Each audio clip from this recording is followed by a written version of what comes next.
जय शिव गुरु महाराज की। मैं नीलम श्रीवास्तव नीलम लोक संगीत से आप सभी के समक्ष एक शिव गुरु की कथा कहने जा रही हूँ। पसंद आए तो लाइक सब्सक्राइब एवं शेयर जरूर कीजिएगा। भगवान भोलेनाथ ही शिव गुरु का रूप है और मैं आज माता पार्वती की शादी में होने वाले तप की कथा सुनाने जा रही हूँ, जिसमें भगवान शंकर ने माता पार्वती की परीक्षा ले ली थी एक मगरमच्छ बन करके। कैसे ली थी इस कहानी के माध्यम से सुनिएगा।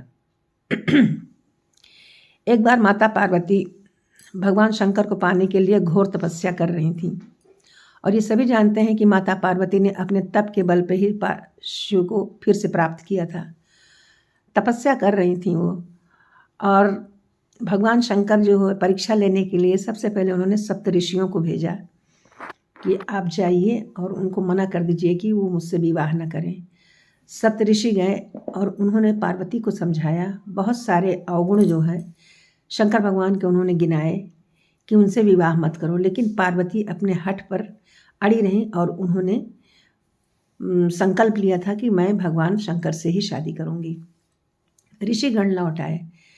तब भगवान शंकर, बहनों कोई भी पति हो अपनी भावी पत्नी के बारे में अच्छे से जानना चाहता है, तो भगवान शंकर के मन में भी इच्छा थी कि मैं उनकी परीक्षा लूं और देखूं मेरी परीक्षा पे वो कैसी खरी उतरती हैं।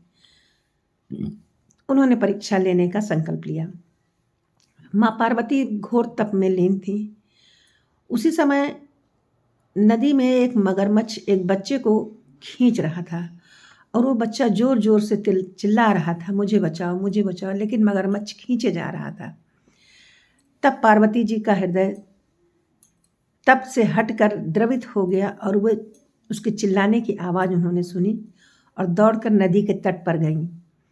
उन्होंने बच्चे को छोड़ने का आग्रह किया कि हे ग्राह, इस बच्चे को छोड़ दो। और बच्चा बिल्कुल दुखी होकर रोने लगा कि मेरी माँ है, न बाप है, न कोई मित्र है, हे माता आप ही मुझे बचा लीजिए। तब पार्वती जी ने कहा कि हे ग्राह, इस बच्चे को छोड़ दो, बदले में जो तुम कहोगे मैं तुम्हें देने के लिए तैयार हूँ। तो उस मगरमच्छ ने कहा, देवी सोच लो, भावावेश में आकर के अपने तप का तुम वो ना करो कि किसी और को दे दो। कहा हाँ मैंने सोच लिया है, जो तुम मांगोगे मैं वही दे दूंगी।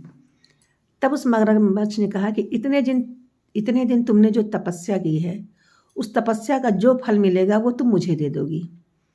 पार्वती जी ने कहा ठीक है, मेरी तपस्या का जो भी फल मिलेगा मैं तुम्हें दे दूंगी। फिर मगरमच्छ ने कहा कि मैं तुम्हें एक मौका और देता हूँ, सोच लो। बोली मैंने सोच लिया और मुझे देने में कोई आपत्ति नहीं है, मैं अपने तप का पूरा फल तुम्हें दूंगी।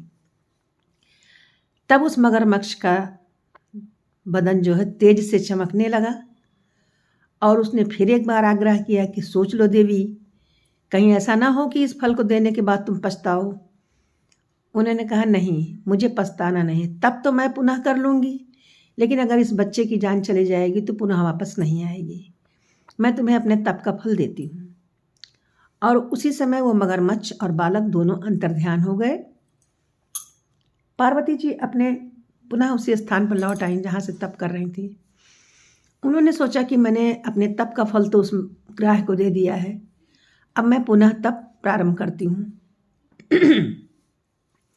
उन्होंने फिर से तपस्या प्रारंभ करने के लिए वो बैठी।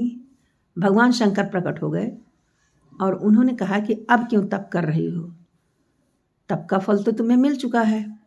तो बोली मैंने तप का फल तो उस ग्राह को दे दिया है, अब मैं पुनः तपस्या कर रही हूँ। कहें कि वो ग्राह, तब शंकर भगवान बोले कि वो मगरमच्छ और बालक दोनों ही मैं था और मैंने तुम्हारी परीक्षा लेने के लिए ये रूप धरा था कि तुम तपस्या में लीन होते हुए भी प्राणी मात्र के प्रति तुम्हारे मन में दया है कि नहीं, इसलिए मैंने यह छल से ये रूप धारण किया और तुम्हारी परीक्षा ली। तुम मेरी परीक्षा में खरी उतरी और अब तुम तपस्या मत करो, मुझसे ही विवाह होगा तुम्हारा। ऐसा कहकर शंकर भगवान वहाँ से अंतर्ध्यान हो गए। तो मैंने शिव गुरु जो है सब पे दया करते हैं, वो तो भगवान ही थे। उन्होंने परीक्षा भी ली और परीक्षा में खरी उतरी माता पार्वती और उनका पुनः विवाह हो गया। बोलो शिव गुरु महाराज की जय। शिव गुरु के चरणों में मेरा कोटि कोटि प्रणाम स्वीकार हो। बोलो शिव गुरु महाराज की जय।